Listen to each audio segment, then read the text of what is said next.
is Grizz color. All right, You know, Theda, you're on. okay.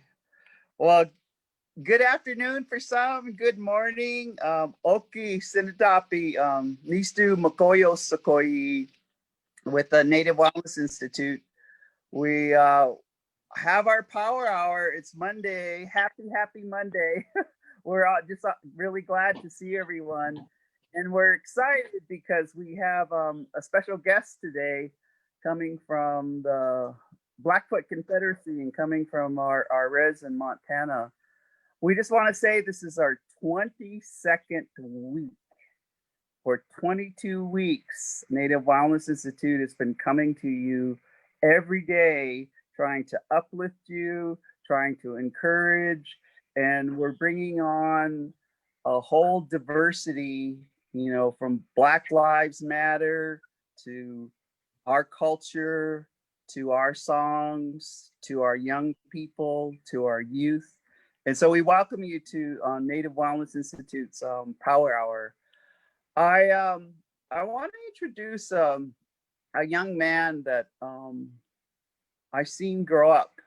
Like when you when you look around and you see you see your first graders and your second graders and we just love them because like here on the res we're not nuclear family, we're like extended family.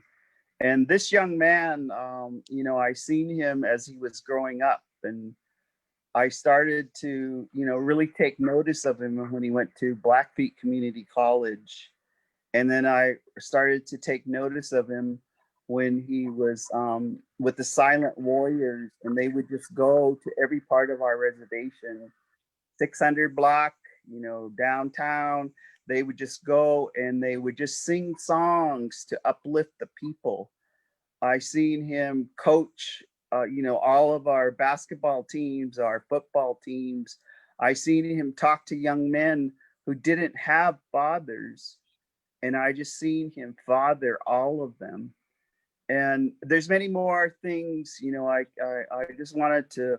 I was as his elder, I witnessed him growing, and I'm very proud of him right now, and we are proud of him. But I was just thinking it would be nice to hear, what do res guys think?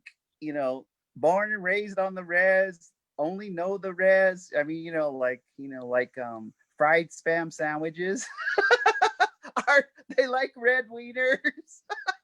Or, dang, some bannock, or some yeast fry bread, or, anyway, I'll just I'll be quiet. I wanted to spend some time asking my.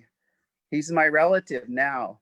He brought me a blanket, tobacco, and sweetgrass. So I welcome him anytime into my home. So without further ado, I'd like all of our audience out there to meet Terrance LaFromboise. So Terrance, please tell us who you are. Okay, hey, okay, next to Quex, nistune taniku, isitsuku mapa puma, uh, pikani pukax, ispumo kana sitsigate sitapi. Hey, friends and relatives out there, all across Turtle Island, across Facebook. Thank you for allowing me to be in this space. My name is Terrance LaFromboise. I come from the Blackfeet Reservation. I introduced myself in the Blackfeet language, and again, I just acknowledged all my friends and relatives out there. My Indian name given to me by the late Georgia Molly Kickawoman and also Gigi Kip means entering Thunder's Lodge. So Ishitsukuma Puma, and I acknowledge my place of where I come from. The Sitagate Sitapi, the Blackfoot Confederacy. So I come from Browning, Montana, born and raised on the Blackfeet Reservation. Um, First of all, before we get started, I do want to acknowledge Theda NewBreast for giving me this opportunity to be able to just speak some words of encouragement or to speak some words of resistance and resiliency to our young fathers and our young families and just our overall families across the United States and across the world and across the Turtle Island. on all reservation and reserves, you know, the dynamics. So I want to acknowledge each and every one of you for being here today. And you come across this video, you were meant to come across it for a reason. So again, Native Wellness Institute, all the work that you do for all Indigenous people, changing the paradigm of Indigenous mental health across the United States has been something that has been something of my passion. And to see institute like yours push something so positive and great across Indian country, I'm very grateful and honored to be here. So before I think we all get started, I wanted to sing an honor song um, for for a couple reasons. This honor song is one that we sing for a lot of our people who are suffering and are trying hard in this world, and we also sing it for those who have lived a good life and are passing on. And I want to acknowledge the late Charlie Tailfeathers, who just recently passed on, who was a part of our process and acknowledgement of our elder men here on the Blackfeet Reservation. So I want to take a quick second to acknowledge all of our elders that we have lost to in this time during this pandemic and to Corona. Again, I want to acknowledge all the families suffering from these things that are occurring around us and in our families. So take a quick second.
So again, I want to acknowledge all the people we have lost due to Corona across Indian country.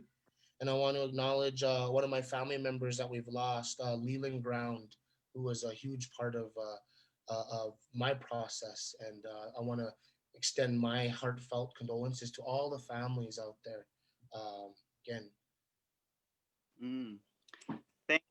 Thank you, Terrance, for so many things, but you know, that honoring and how it's just part of our healing, you know, the honoring, the praise hollering, the positive affirmations, the kind words, the helping others, you know, and all of the things that your intention. And I could feel it, you know. I closed my eyes because I'm one of those our eyes deceive us sometimes, but I closed my eyes and I could just, while you were singing, you know, because even though Leland, remember Leland?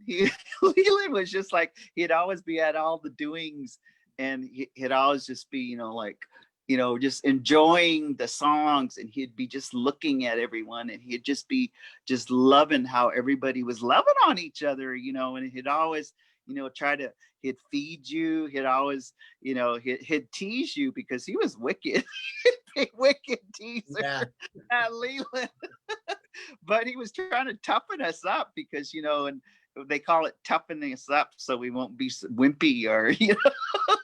I could just, so when you say Leland and Charlie, same way. Charlie uplifted, especially young men. So I wanted to kind of just ask you, tell us, give us kind of a, I don't know, your view of how young men heal on the res, or any kind of the background information, because you're doing so much. I'd just like you to. What are you thinking, Terrance?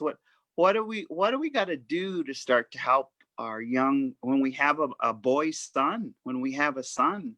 What do just what's your point of view on that, Terrance? Yeah, thank you, Theta. And again, back to our process, we have to acknowledge all the people that come before us. I've been to many Blackfeet ceremony where we've had prayer and acknowledgement and praise go on for a long time. And that concept is to bring a sense of healing and community.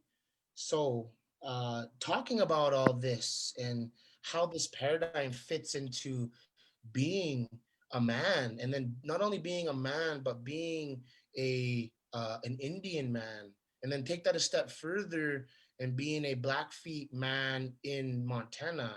Then I could take that a step further and being an indigenous man in the United States, and we can continue to go on and on. And I can only imagine how we put labels on ourselves, and how we label these things around us that make a huge difference in how we are as people. And I'll kind of get into more of that. I do want to just bring up, my journey to this point, and talking about resiliency, and talking about what creates good fathers, or what creates good parents. And I do want to just continue to say that I myself am always continually learning. There is no point where I've reached something and I say, yeah, I've reached my pinnacle of being the best dad, and I can put it on a cup, best Blackfeet dad ever. Uh, we continue to strive every day. So I wanted to acknowledge, every day we have to continue to put one foot in front of the other. So again, you already kind of heard our introductions. I was born on the Blackfeet Reservation, 18 miles south of our biggest town, Browning, and about 10, 12 miles north of our other small community, Heartbutte, known as the first agency, or what we still call today Old Agency, which is home to one of our most traumatic experiences, I think, through Blackfeet country is Starvation Winter, which created such a paradigm shift in the way I think where our family dynamics started to change and our survival started to change. So just being raised in that place, I was already hypersensitive to understanding my surroundings, meaning the connection I have to the land and around me. And I know a lot of Indian men have that connection because they still hunt and they still fish and they still walk and they still get out and enjoy. But in that same instance as being raised there, I knew there was something, I think, about that place specifically that I wanted to then uh, transfer over into who I was. But because of my family dynamics, there was a lot of alcohol and a lot of drugs and domestic violence and a lot of these social ills and dynamics and learned behaviors that we see today on the Blackfeet Reservation and throughout Indian country and reservation and reserves. These dynamics of, the drunken Indian, the parent not being home, uh, partying on the weekends, these aren't just things that are stereotypical. These are things that have happened, but I think we portray them as comical, or more as a relief, in a sense where, yeah, that's how, we're tough because that's how we were raised, and that's how I always thought. Being a young man, learning the things that I learned was all through my family structure, whether it was how to be a good brother, a good boyfriend, a good lover, a good dad. I learned through my family and my environment, which we know to be true, which science could tell us. Um, and so in my journey has been that of just constantly learning. and failing. Um, all this is hindsight too. When I was in there, I didn't know I was learning and building my resiliency. Um, but at the time, I thought I was um, hopeless and lost, happy and content. Um, Mm. wasn't starving for any kind of thing because I was very full, with physically full, emotionally, mentally full. Sometimes, so I didn't realize that, maybe the things that I was learning growing up wasn't something that normal families go through, like death and like drugs and alcohol and domestic violence. And I'm not just talking about emotional, which is very hard, and it's a lot more hurtful and mental. Uh, that it takes a bigger toll on us. Physically, we could get better. Our wounds could heal, but the dynamics is that, and I think that happens in a lot of um, native family structures. And I didn't Hey, start to realize hey, this until I Ter- started going back. Terrance, let, Good. let, let me just ask this because I'm with you and I'm really intensely listening, but I when we were visiting the other day, while you're continuing telling this history, you told me that the master's program that you were in at Toronto, that they're putting you through your own psychoanalysis, their your own mental health.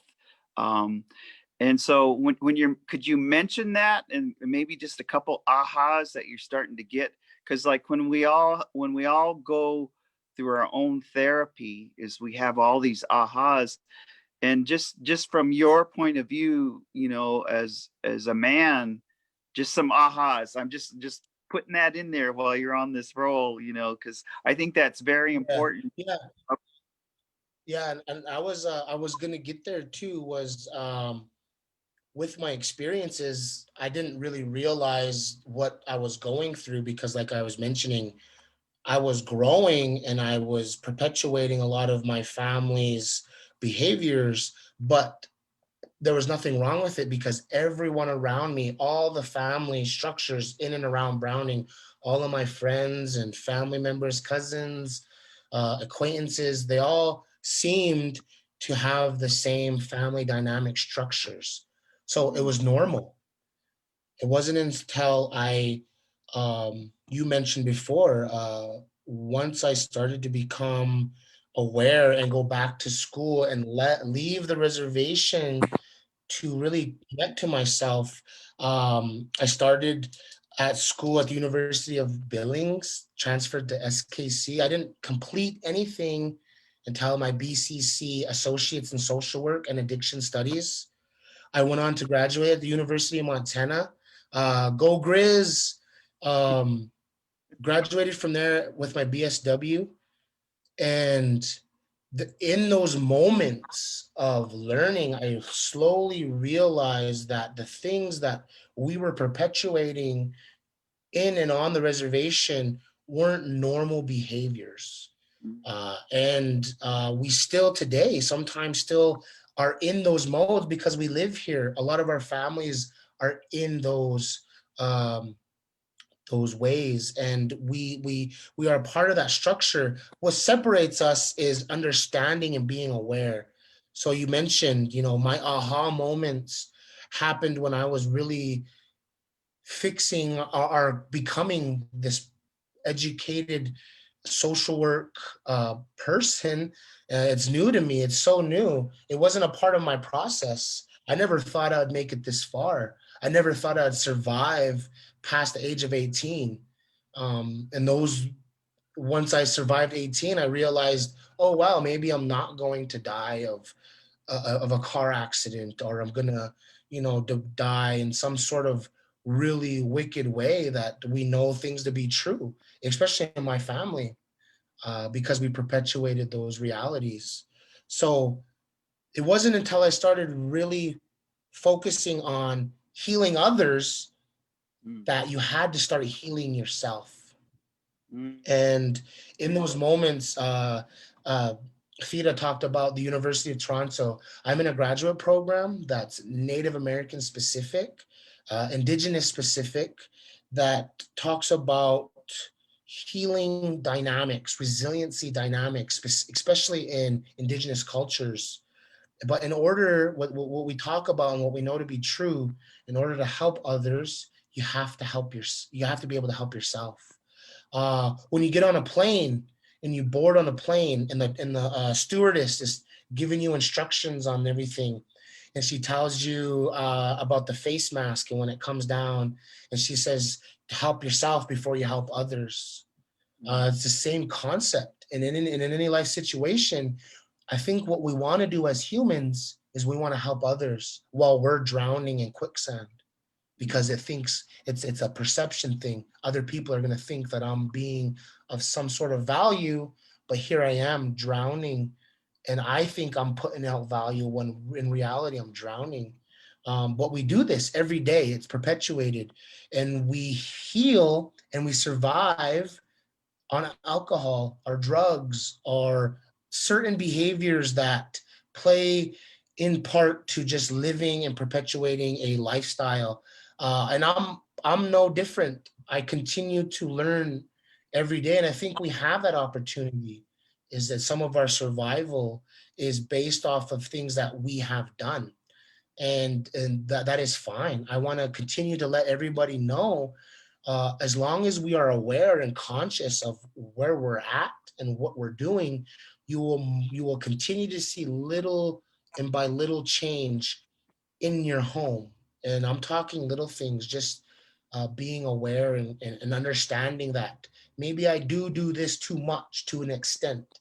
Maybe I don't love as much as I should, or maybe I should get a little less love than maybe I'm so usually given. Because these things, positive or negative, are happening, and they create what we know to be true in family relationships. So those aha moments didn't happen until I started to be more aware of my surroundings. And I think that could happen for any and all people looking and willing to change. Mm. One of my best things that I've learned is you can't take a horse to water and give it water. You know, well, I'm kind of forgetting how it goes. It's something about bringing a horse to water and letting it drink. Yeah, Uh, you, you can and lead I'm it to the losing my water. thought. You can lead it to the water.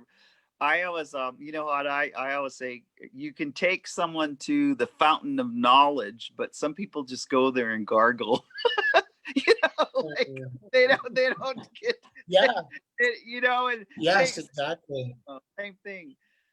But you know, Terrance, when you're sharing with us your story and we're enthralled. I mean, I'm just listening intently.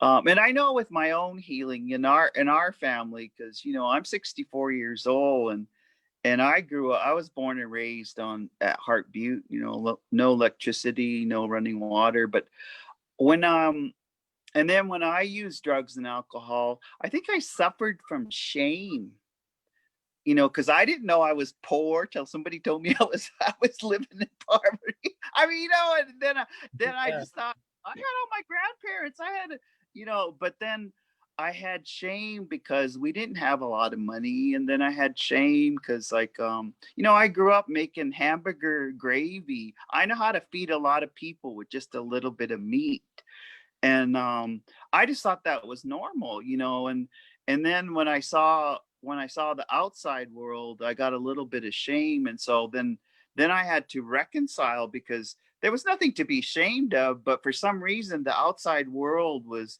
you know, telling me, you know, you drunk dirty little Indians or all those other messages.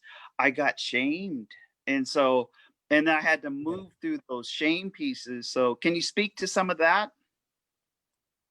Yeah, and thank you for reminding me, because I think what we look at when we think people of wanting to get help, there's this barriers that are always there metaphysically, and they stop us from growth. They stop us from getting a grip, so to speak. And sometimes in that process, that thing that really hinders us is shame. And you put a very good point on it that, we look at what others think of us all the Mm. time. It's a human behavior. It's a natural instinct to be quote unquote community orientated and know what your role is. What we know to be true in Sitagate Sitapi is self-actualization. So through our values and understanding Pikani, we know that at some point through ceremony, culture, song, and transfer, that we will then begin to mold our identity into being self-actualized. In Mm. this world, that's a little harder to do, and it's because of not only what they say about us, but what we say about ourselves. Ah. Young men, young Native men, as it may be, are struggling. Don't even put in the dynamics of different generations, different family structures and households, different reservation leaderships, and just leadership in general. Uh, all these play a huge part. And I think one thing we forget is the disconnection that older generational families are feeling compared to what younger generational families are going through. We forget to make the connections that uh, there's this understanding that we know things were different, but where do we go from now? And that's the big connections we need to start meeting in a nice and I don't mean nice. What I mean by nice is I mean in a um, healthy home. And healthy homes look differently and are going to look um, differently to each and every one of us, because healthy is across the board. And how does that look like when you have a healthy family structure? Well, many times you have great communication, many times your willingness to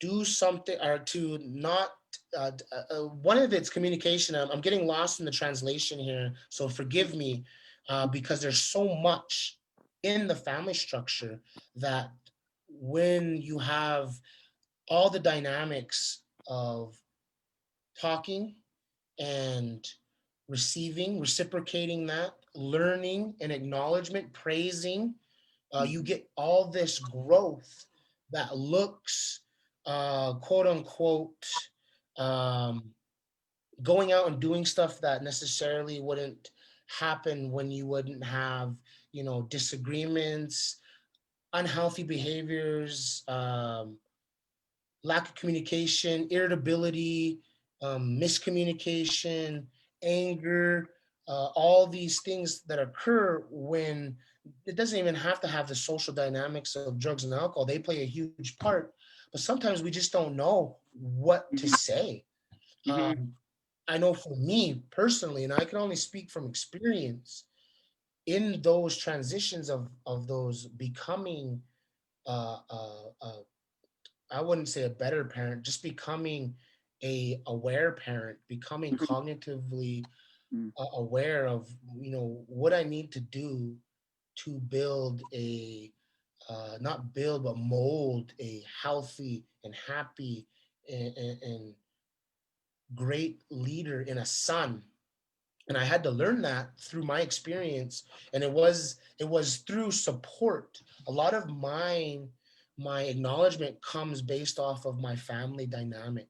No matter how, I guess, crazy or out of touch are the things that we do as families, that's still a very important process to remember. There's this connection in native structures, that there's this huge component of family first in everything that we do.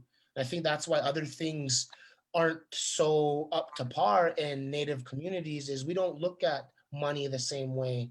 We don't look at, businesses or structures the same way. What we do look at is the way our family is safe, the way our family protects one another, and how we will do anything to support that Mhm. motion of a good family structure. Um, Over time, it was in my process just to know that, okay, these aren't normal, but how do I break away? because we're living in it. I can't just leave here.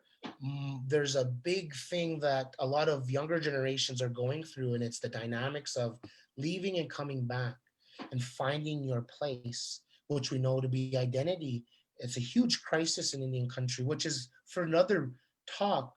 But what we want to focus on specifically here is a good family structure. What does that look like, and how does a father play a huge part? Because as a young Native American father, I've had to learn to control. One thing that I talked about with Theda was balance. You know, one thing that we understand to be true is being even keel. A Khan is our Brikani word for prayer. And when we break that word down, there's this understanding of balance that occurs when we're trying to center ourselves to be holistic and to speak good words into smudge. So that way, Creator can hear our thoughts and to hear our words. That type of understanding motivated me to create an awareness in me, a balance in me, if you will, to know that if I'm too hard or too tough, what I know to be true is I'm going to be fearful. I'm going to be more hesitant to do things as a young man. If I have a gentleman who's telling me, do this, do that, and do it this way, or I'm gonna spank that, you know, and those are older dynamics. And where we're transitioning to is this age of consciousness, this age of awareness. And we're understanding that those experiences, though they be reality, and some of us have grown from those experiences, we're feeling it today as young men. And when it comes out in erratic behavior, it comes out in, you know, cheating husbands, it comes out in unfaithful relationships, it comes out in domestic violence and hurtful words, and all that all that, Theda, can be summed up into shame. All that dynamic is what we hold in ourselves, and it creates this toxicity. So talking about shame, once we know it's in us, you start to realize the toxic things you have done to yourself over the years, and continue to do to yourself, trying to weed out the toxicity. It doesn't come like that. One day you aren't just healed. It's a process. It's an everyday manifestation of being grateful. It's an everyday manifestation of understanding your elements, your surroundings, your medicines, your songs, your language, but also knowing that those go deeper to just human qualities of empathy, compassion, commitment, and communication. Mm-hmm. Those play a huge part in just learning to go through a family structure that could have a lot of trauma. Mm-hmm. Um, what we know to Let's be true on the reservation. Yeah. Terrance, let's think about this because we were visiting earlier around the sacredness of everything, and I was just sharing with Terrance. I said, "Yeah, Terrance, you know, I'm taking risks. I'm learning a new skill. I got this kayak, and but then I'm treating this kayak like a horse. I'm like talking to it, you know, and then I was even thinking, you know, like putting handprints on it, and then I was talking to it like you know, I'm gonna be good to you, and you're please be good to me, help me, because I don't quite know how to handle you in really fast moving water. So I'm just gonna start out in real calm water, and I'm just learning. So I'm talking to this kayak like it's and then, you know, me and Terrence, we always talk about our trucks. I mean, you know, he's a man, I'm a woman, but we have a commonality in our trucks, and so and then your son, you know, so your truck and your son, and then your wife, you know, because like one of the things that I admired, you know, in our community when you guys had your wedding, the three of you got married.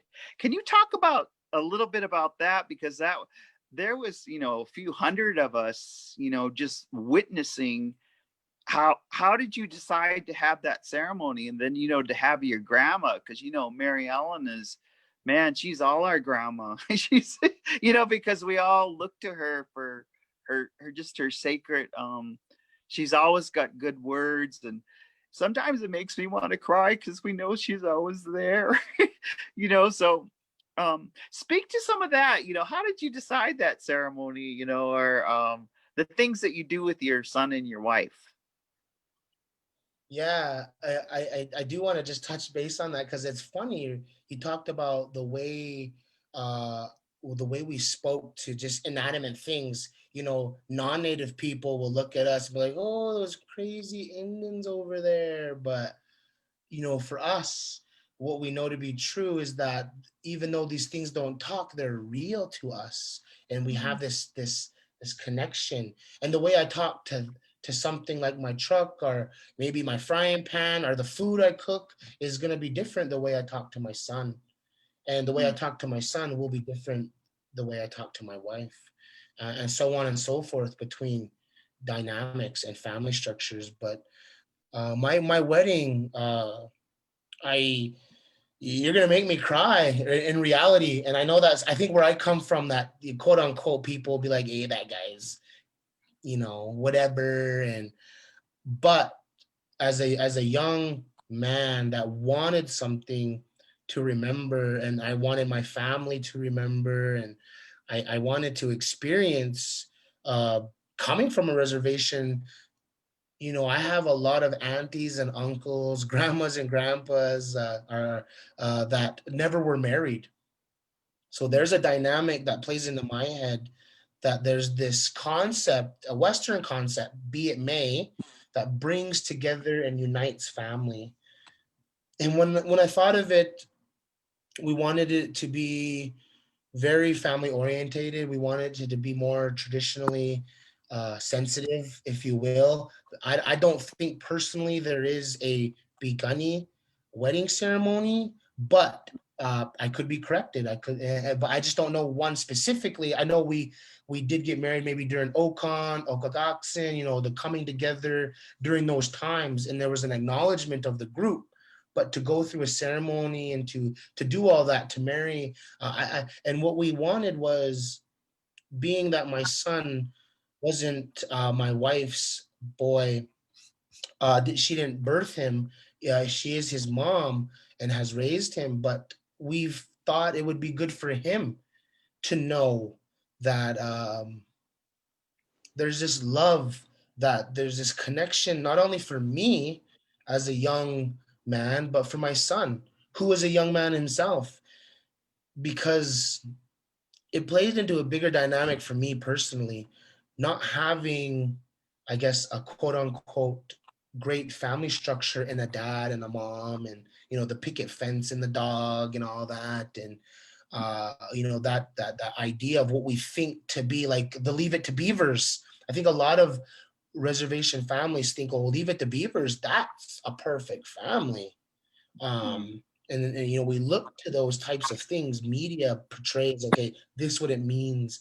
And when you don't get it, you strive to create that for your structure, because that's the generation, that's intergenerational right there. And I wanted it to be where he remembered that experience, and that he knew that not only was she sacrificing time and her commitment to me, but she was also doing that for him.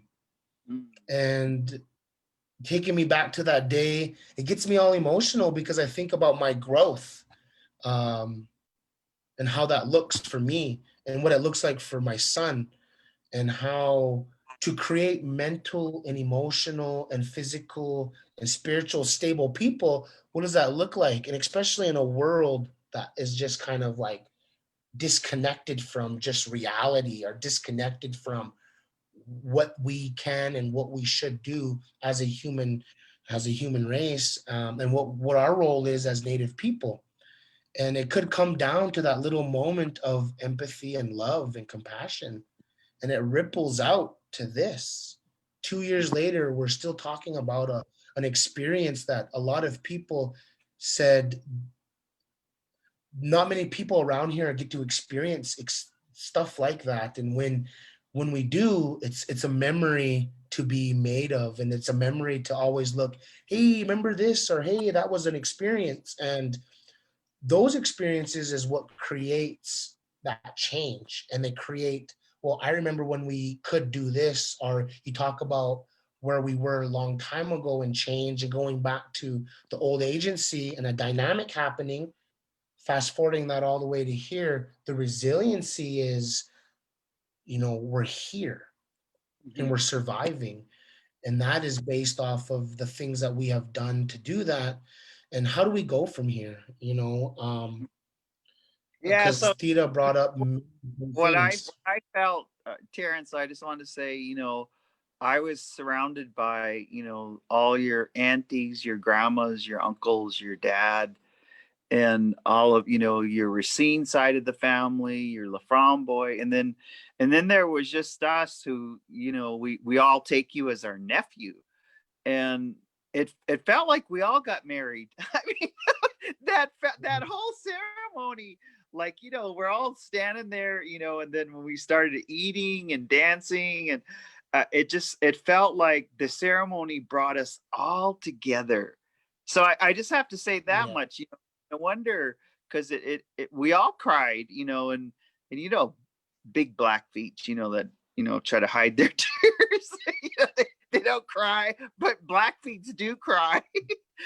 But I could just see people swallowing hard, because it felt like we all got married because we were witnessing unconditional true love. And the three of you, I mean, the three of you, when you said your vows, I just thought, oh man, what if every member here resaid their vows to their family? What if every Mhm. sibling resaid a vow to their sibling? What if, the mother reset her vows to each child, and and talked about love, and just that I'm here, that I got your back, whatever words. What if every council member reset his vows to all his family, and then to us as a family? That So your wedding ceremony was very significant a couple years ago. And Yeah. now, just seeing how our families, all of our families are helping each other. They go pick up Mhm. food, and they go take it to the ones that don't have a car. Everyone's planning on hunting and how they're going to share the meat. And then, there's this sharing quality, because, even yesterday, there are some berries that are still ripe. So we're telling everyone, go out and get your berries, and then thinking, everyone was gathering sage, everyone was gathering their mullein, everyone was gathering. There's like this abundance right now. So this pandemic is not necessarily, it's a teaching time. So tell me what your thoughts are about that, Terrance. Yeah, you brought up, a great thing that I think, touched on is the dynamics of our community builds on some of the things that we do as families, and that we do as fathers. A lot of young men right now are getting prepared to hunt this season, and the good thing about this is they are prepared to give to the people that are needing it. A lot of Mhm. young men and families are out there getting wood for the winter because we know our winters up here are strong, and we're getting wood for a lot of our elders that don't get it. So yeah, that it just we forget those markers of resiliency that I think maybe I forgot to touch on, but all the things that have transpired were those little moments of strength and supports and communities that I think play a huge part. Corona in general, you Mhm. dirty girl, you, or you dirty man, or whatever you are, you germ, uh, Corona has taken a big toll in Indian country, and has set forth kind of like what you mentioned, what has occurred, and that's we are protecting our people the way we can and the best way we know how. and that looks different mm, all across the United States. But I know all of India country, we felt um, what COVID has done to us. wow. Navajo, all our condolences go up to the Navajo Nation, how that ripped apart the community. And I think we're all reeling and scared, quote unquote, on that reality happening in each and every one of our native communities. But those those moments now are then recorded as this experience is a learning experience. I can only imagine again where we'll go from here and how that will then play a part. Because you mentioned it, Theta. We're starting to see the realities of mental health, especially Mm, in this time.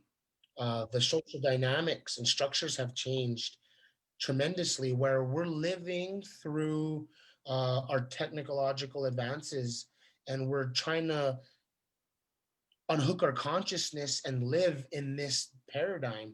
So we can only imagine what that's going to look like from here on out, because what we know to be true, if those traumas and experiences. So right now we have a lot of learning that has taken place, and NWI is a big part of that. Many indigenous people are putting forth a good effort to start to bridge what I think the disconnection that has happened since Corona.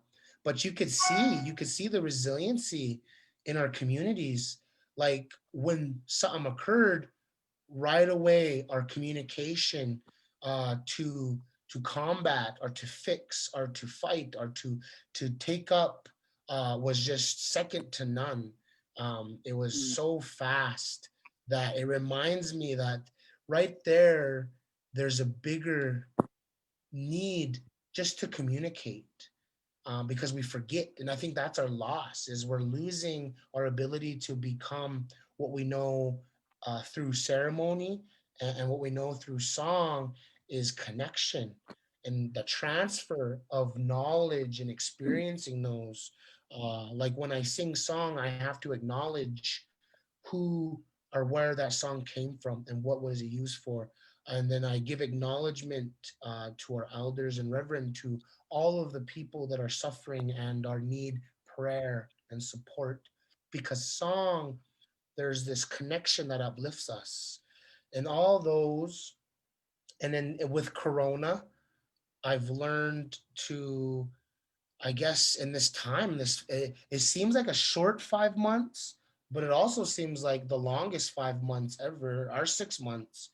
And mm, in that time, I've taken that and I've tried to learn and mold again and balance myself back to a center, to get to where I want to go. Because sometimes when I don't do that, I'm all over the place.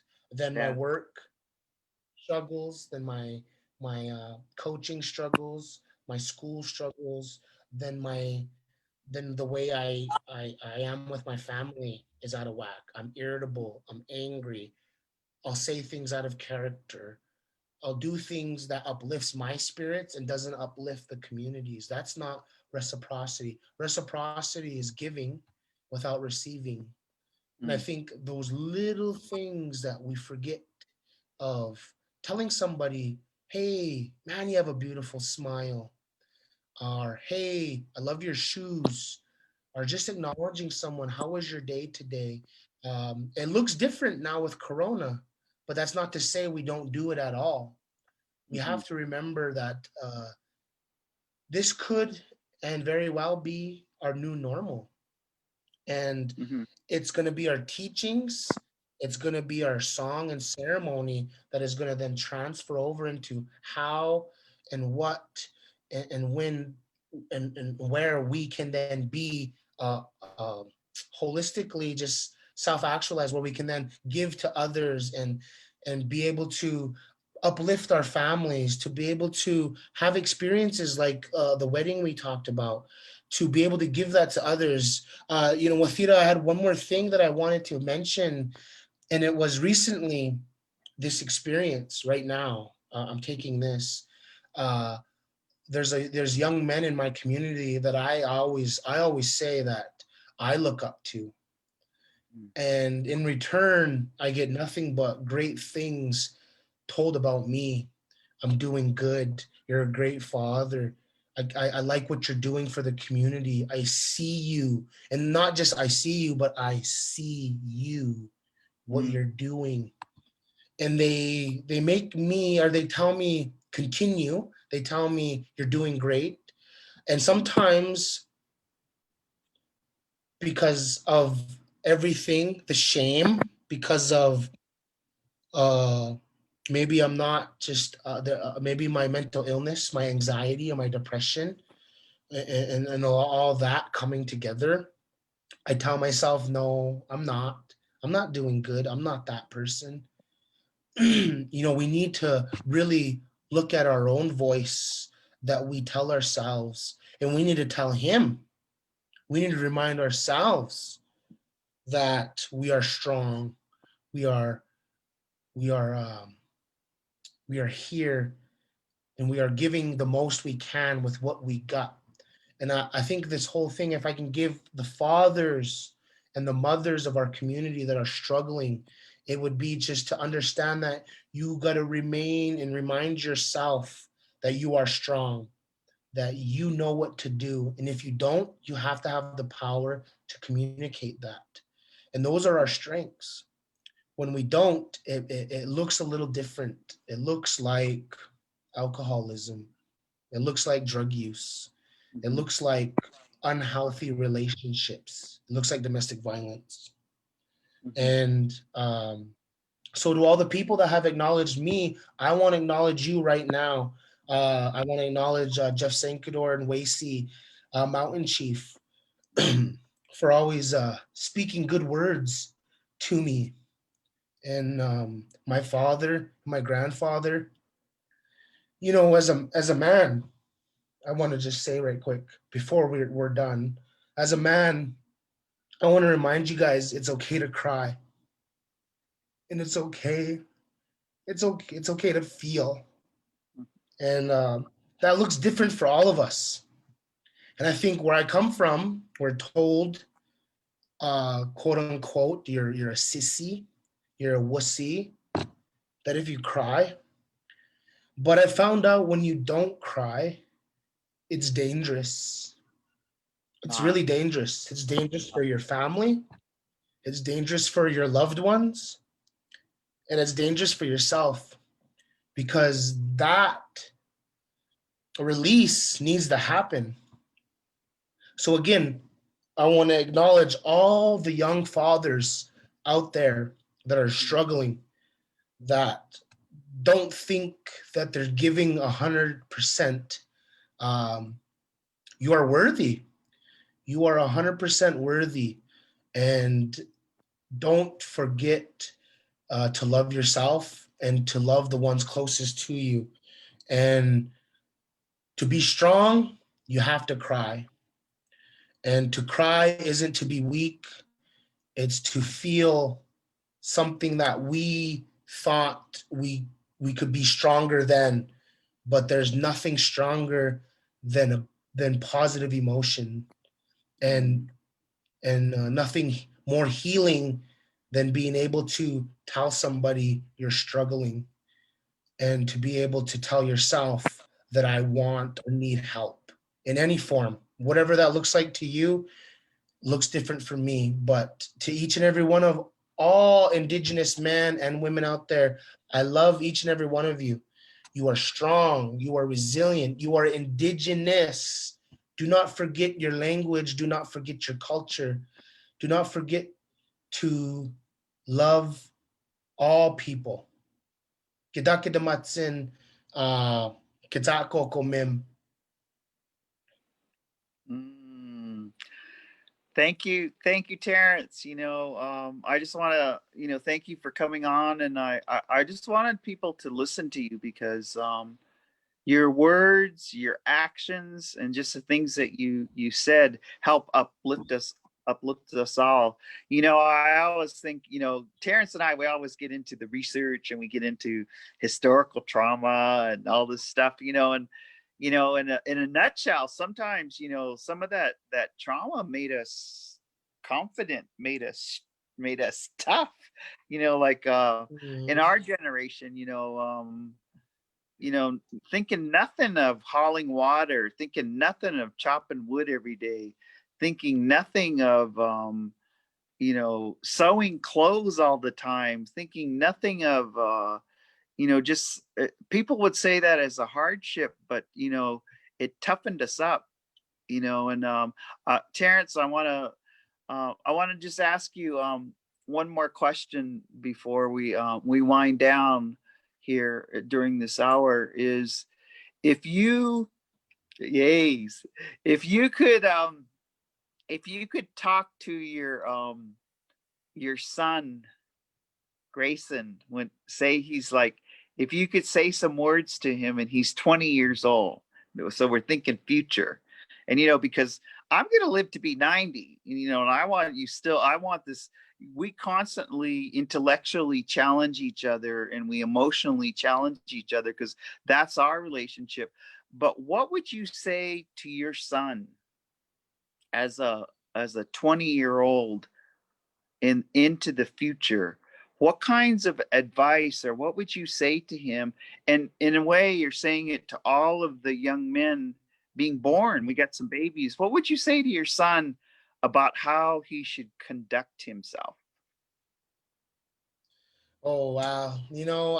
I always have these conversations with myself personally is, you know, what do I say and how do I say it to the best of my ability, or how do I say it to the best of, I always try to put an example out there that I've someone that I imagine would tell me, because I think we've all had those people in our lives that would guide us, and you hear it the way they would say it.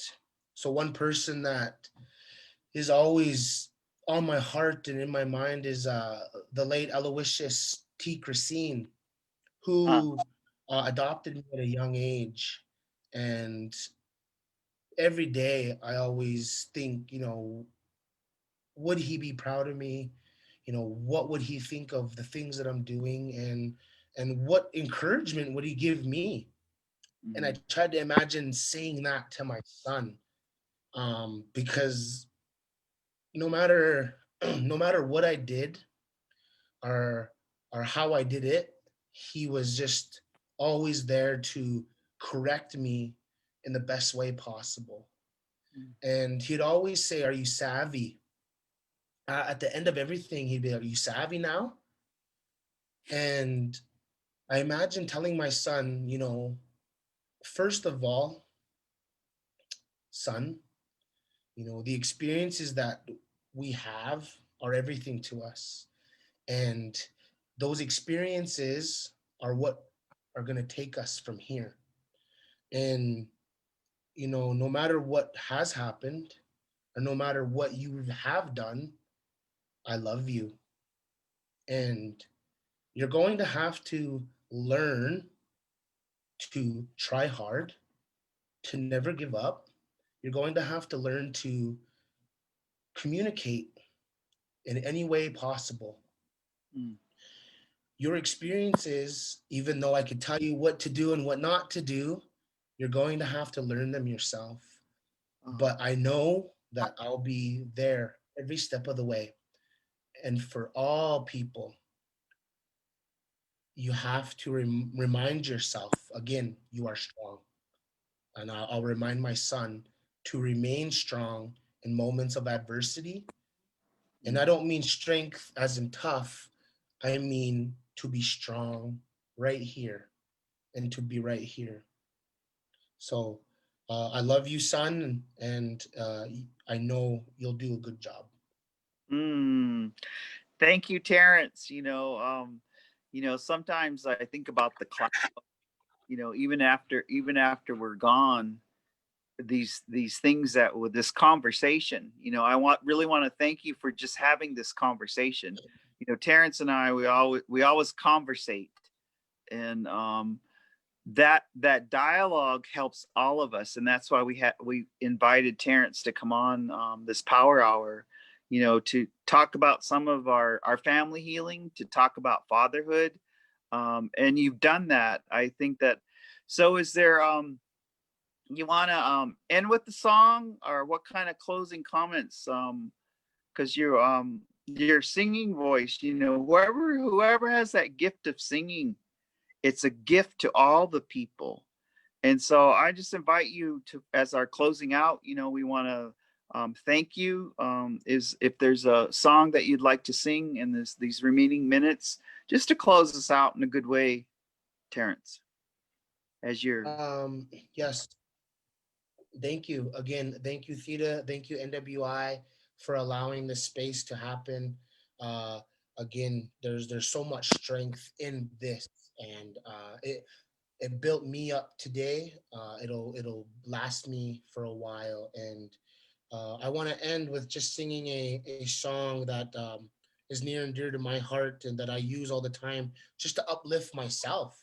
And I want to close it out in a good way, send good vibes and good prayers to each and every one of you out there that tuned in, listened in, or will listen in.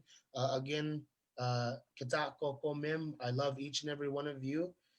This song is a big part of process. So, and I was always scared of singing, but Theta said, "In our ways, song is very healing, and it's not just for me; it's for everyone." Mm.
Hey, well, thank you, Terrance. Thank you for kicking off our 22nd Native Wellness Institute Power Hour.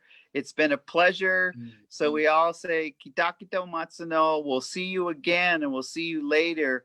And we're all healthy now, and we'll be healthier. So thank you very much for tuning in to Native Wellness Institute Power Hour. We'll be signing off. So love you, Terrance. Kitskakomim.